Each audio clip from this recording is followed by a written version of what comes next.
I'm Birgit Kehrer. I'm the director, founder and owner of Change Kitchen CIC.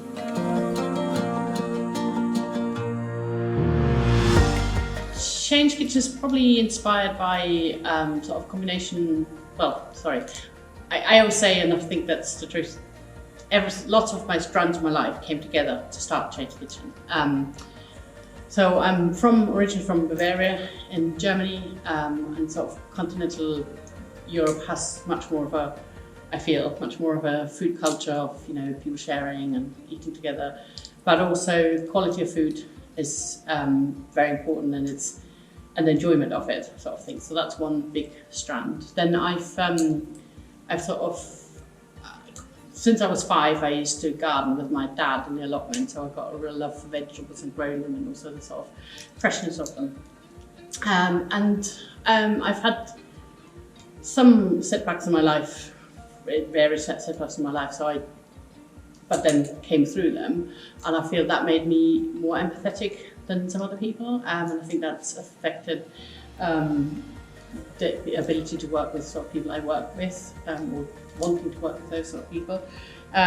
So when I was about, in the middle of my PhD, must have been about, 28, something like that, I had a job that was EU funded, where I was looking after young people from Germany who had gone through some difficulties and needed to be re-entered into the job market through some intervention, I suppose. And I realised I had a knack for it and connected it to my own story, and it made sense. And so I thought that would be something I would like to do more of. And somehow, I don't exactly how that happened anymore, but at some point I got connected to Cypher Fireside, who are a Birmingham-based homeless charity, local, quite small, but in the grand scheme of things, but they actually have a lot of impact. And I used to do training with some of their service users. We used to do gardening together and then cooking. I did healthy eating training with them. And when I felt I couldn't do it on my own anymore, so I was at that point a sole trader with social aims, and I realised I wanted to expand, and I also realised I didn't want to run a just-for-profit company.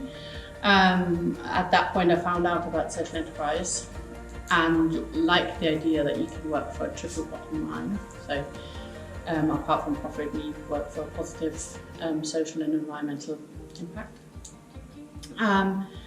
I then approached Cypher Fireside at that point and asked them if they wanted to start a social enterprise together, supporting people with homelessness and addiction background back to work. And that was the idea of Change Kitchen. The funders liked it. We got the funding in the first round. We didn't have to apply for anything else. It was at that point with Birmingham, which was a Birmingham City Council run organisation that was, I think, dealing a lot with social enterprise. I don't know what else they did actually. And yeah, that's how it all started. And I still like the combination of supporting people with multiple labour market barriers, and the fact that we try and cook up tasty but also healthy food, it brings everything together. That's me.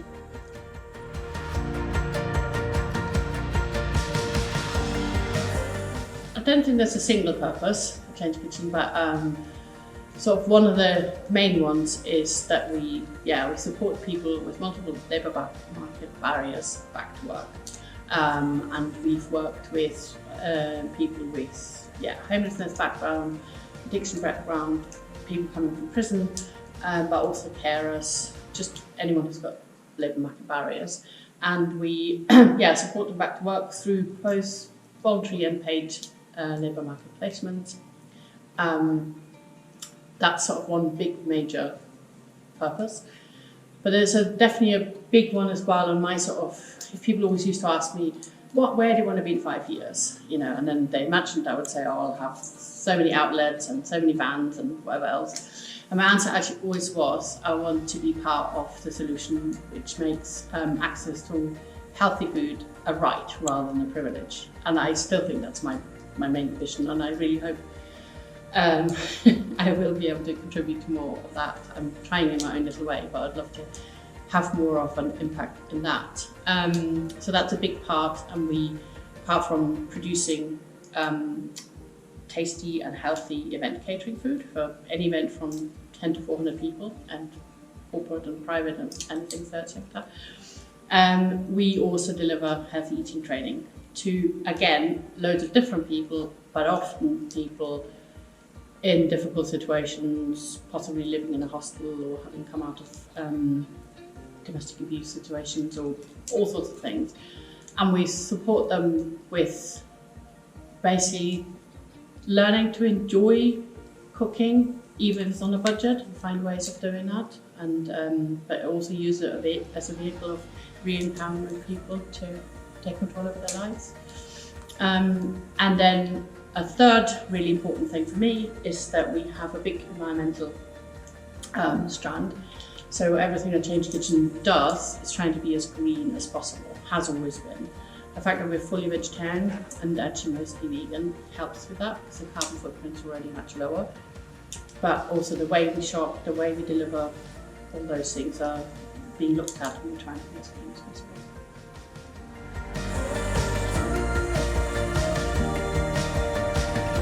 So Change Kitchen didn't used to do what we call feeding work on a massive scale until right at the beginning of the pandemic, and we realised there have always been people hungry in Birmingham, but the pandemic just made it worse. And obviously people couldn't travel in the same way. So, and we knew that we're good at cooking big amounts of healthy food, if need be, on the budget. So we volunteered to be part of a sort of big Birmingham City Council. Well, it was actually part of the Birmingham City Council funded, but initially it was just Birmingham organisations coming together and saying we want to do something for the emergency community food response. And we called ourselves Run Together, 100 organisations, and yeah, we were part of it. And it is a massive problem. It has been there before. And if you look around how many organisations there are that regularly need to, I mean, they open their doors and they could just never stop, sort of thing. I mean, most of them have certain hours and stuff like this, but one of the organisations we work with is just sort of over there in Ladywood, in Ladywood Community Centre. Twice a week they have people queuing for food bags, and on those days we bring cooked food in containers, like takeaway containers, cold, that can be given as part of that, and the food is cooked from surplus food. And the idea is that some people haven't got fuel money, so not only have they got no money for food, they also have no money for fuel to cook for food. Some people can't cook, they don't know what to do with the stuff they're getting. So the idea of this cooked meal is that at least one of the meals is a sort of healthy one. We try to cram in as many vegetables as possible to make it, give them what they need, the nutrition. I always feel that helps with COVID as well, because a strong, healthy body has more chance to fight it. And the funny thing is now, so slightly going off topic, I'll mention this one, it's quite interesting. So people queue up there, get our meals, and initially all the food is vegetarian, mostly vegan in this case as well. And initially some of the people, it's a really mixed, diverse group that queues there. People were like, it's all veggie, all these vegetables. But really nicely now, people are, when they're at the end of the queue and our food's run out or something, they're disappointed. So we've sort of changed people's taste buds a bit as well, which is nice. Because actually, if you are on a budget, vegetarian food is also much more, you can cook vegetarian food cheaper than meat. So it's good.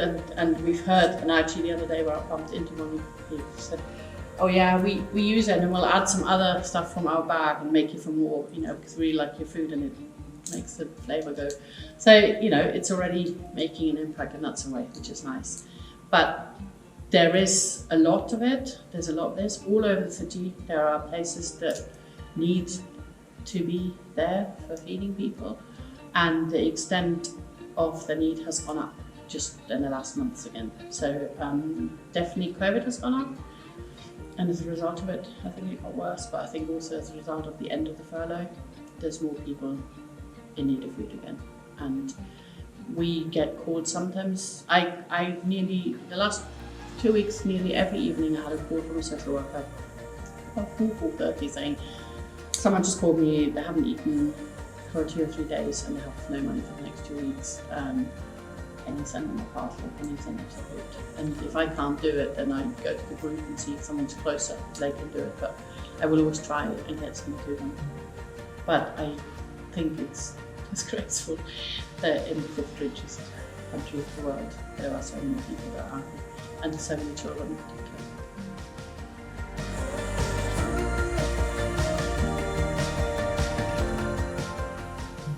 I think the most rewarding thing is when I'm in a sort of, I love the fact that we manage to feed so many people and we support them, and that's a great thing. But there's a sort of sense of frustration that we need to. There's a massive sense, so it's marred. I think the thing is that's more unadulterated positivity is when we have a team member who comes and might be really low after whatever happened to them before they came to us, and through being with us and enjoying the work and us being a lovely team and supporting each other and them getting nice feedback for the work they do, and then they move on or they become an employee with us somewhere else, that's brilliant, and that's the thing that I probably still find the most rewarding. People come to us and they have been out of work for a long time, or they were in situations where they couldn't work, and then they move through gaining self-confidence and then being work ready and enjoying a new job. We had a chef not long. He came straight from prison to us, and it's quite a severe prison sentence, and not many people would have wanted to give him a chance. And he did a great job. He really grew with us, and then eventually he, not long before the pandemic, he applied for a job elsewhere, and he was so apologetic, and apparently still feels guilty sometimes. I keep telling him, no, that is what we're there for. Yes, we had to replace you and that was difficult, but that's the aim, and that's amazing. He's now risen really high there, and it's sort of a well-known chain, and it's great. That's what it's all about. It's brilliant.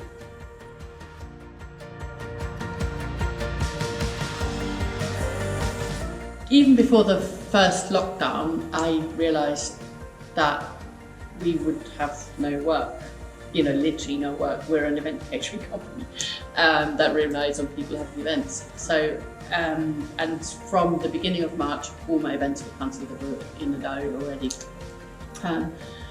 So that was the biggest challenge to start off with. And at that point I had no idea how we were going to have an income either, because as you may remember, the pandemic, the lockdown was called out before organisations were sort of told how they can support their teams. People didn't know whether there was a furlough or anything, that wasn't clear. So it's quite scary for a small organisation like us. But despite that, as I said, I straight away tried to join this. I was a sort of founding meeting at that point on Zoom for this From Together. Because I thought, well, whatever will happen, I know we can do this, and hopefully they'll find a way of at least, getting our salaries paid.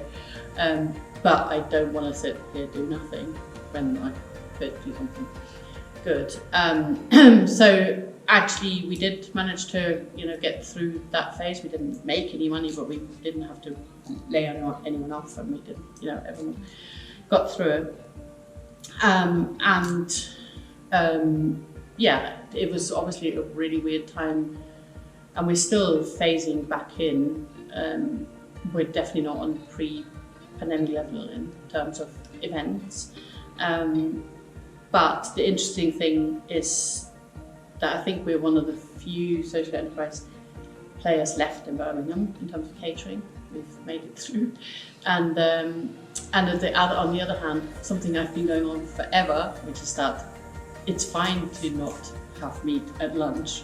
And actually in Birmingham it works really well if everyone eats around one table and no one has to worry about, certain whether the offence there or spat isn't they don't feel comfortable on certain things. It would just everyone eats around on table. And now eventually even some of the big companies around, oh yes, it is possible, because we just have COP26 and we do eventually realise there is a climate emergency, and that's one thing everyone can do in a really simple way. So there is still challenges, but there is also there's loads of opportunities at the moment of people being interested in what we do and how we do it.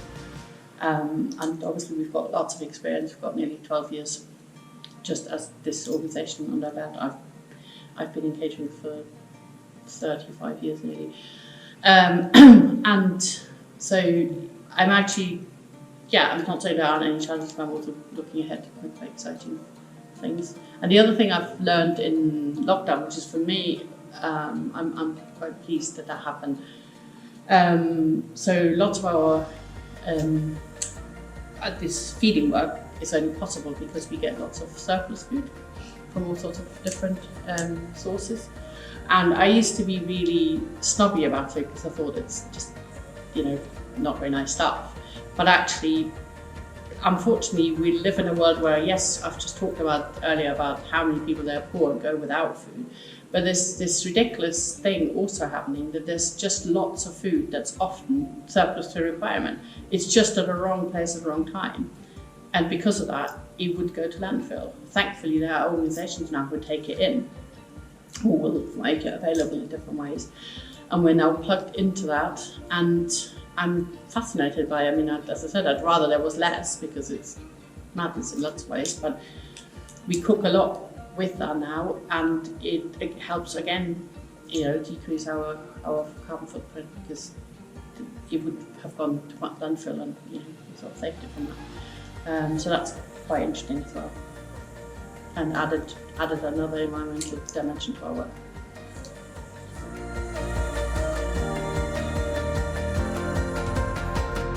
I do get a lot of positive feedback in terms of when I know that what we do is useful. That does definitely help my motivation. But the thing that keeps me going in the really dark days is, and I referred to it earlier but didn't tell you what it was, is I do cold swimming. I do outdoor swimming, but the colder the better. Especially in the pandemic, it's just the thing when we weren't allowed to go swimming. I got myself a builder's bath to sit in and pour icy water over me. So it's just outside. So that is the thing that gives me the lift when I need it, sort of thing. It's my secret weapon, which just waits for me this Sunday at 2.5 degrees water temperature and -1 outside. So that's my highlight of the week. Slightly mad, but it has great benefits if you look into it for mental health as well as physical health. But yeah, that's the thing that keeps me going.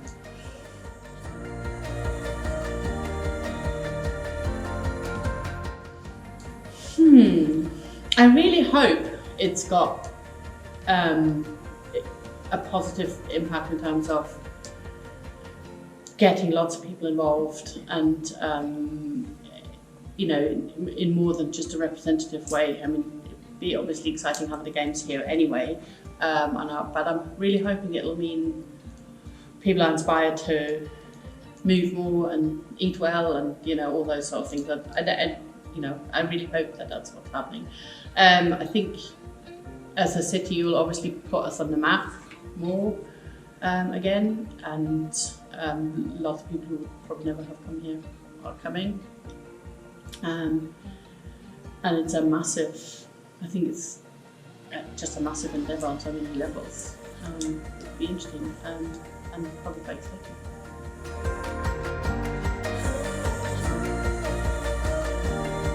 We are not involved with it other than through GL events, actually. You've got us involved, so to say, and that's great.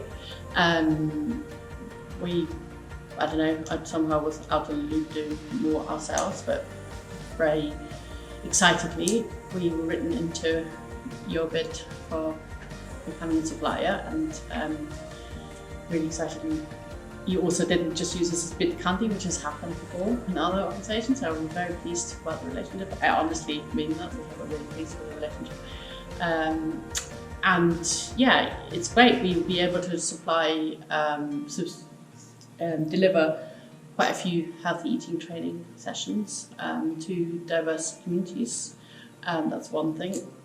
And I'm aiming to get them to organisations particularly in need of that. Hopefully some of the people who, for example, get food bags and don't know what to do with them. So that's one of the ideas.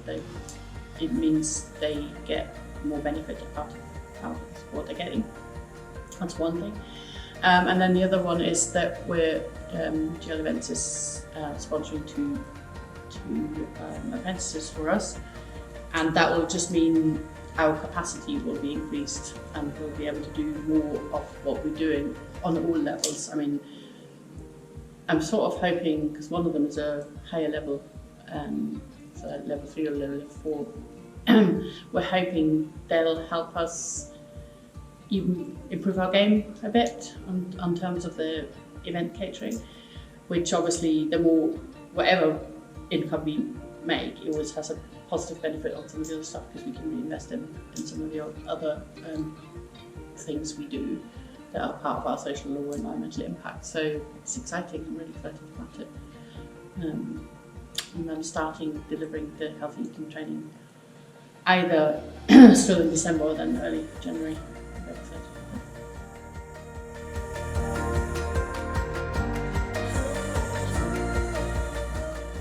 In terms of what it will deliver, I said some of that already, is that we will do the healthy eating training, or hopefully we'll get some more people able to do more with what they're getting, and that will have undoubtedly positive social impact.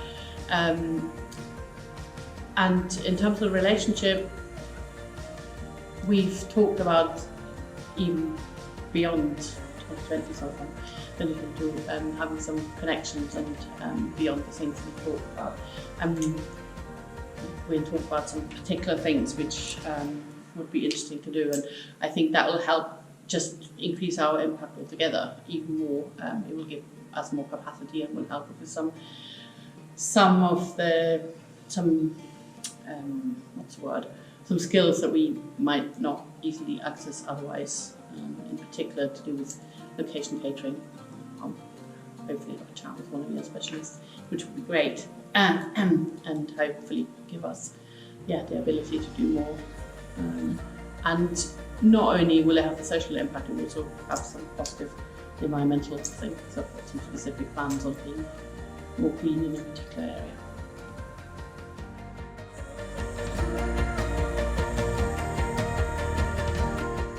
I think some of the trainings will hopefully be some trainer-trainer events where we work with people from different community groups to learn how to deliver some of those healthy eating trainings themselves within their communities, and that should then have multiplication effect through that.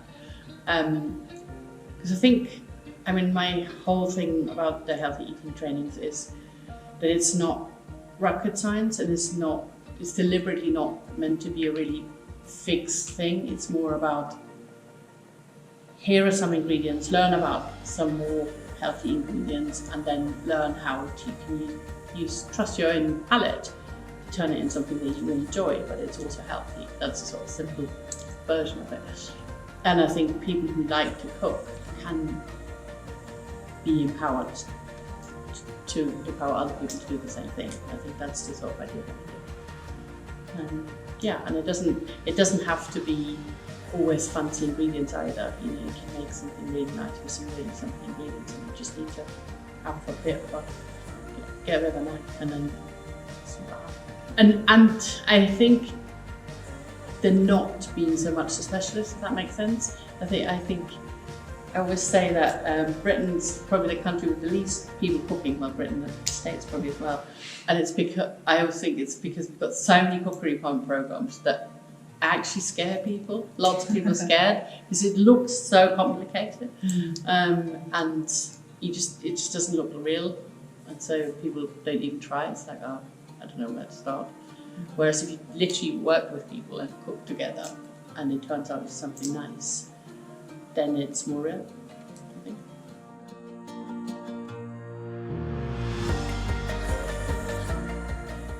We already talked about second, third and fourth chances. I think that's really important. I think everyone deserves that. I think lots of people have had really difficult starts in life and may have made mistakes, but quite often if you trace it back, it still comes back to the fact they had a difficult start in life.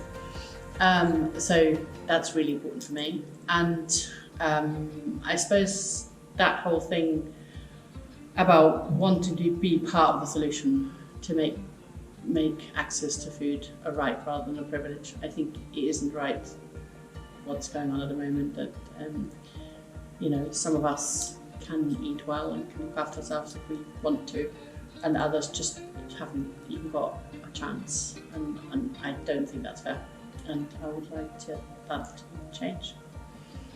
It's important for me.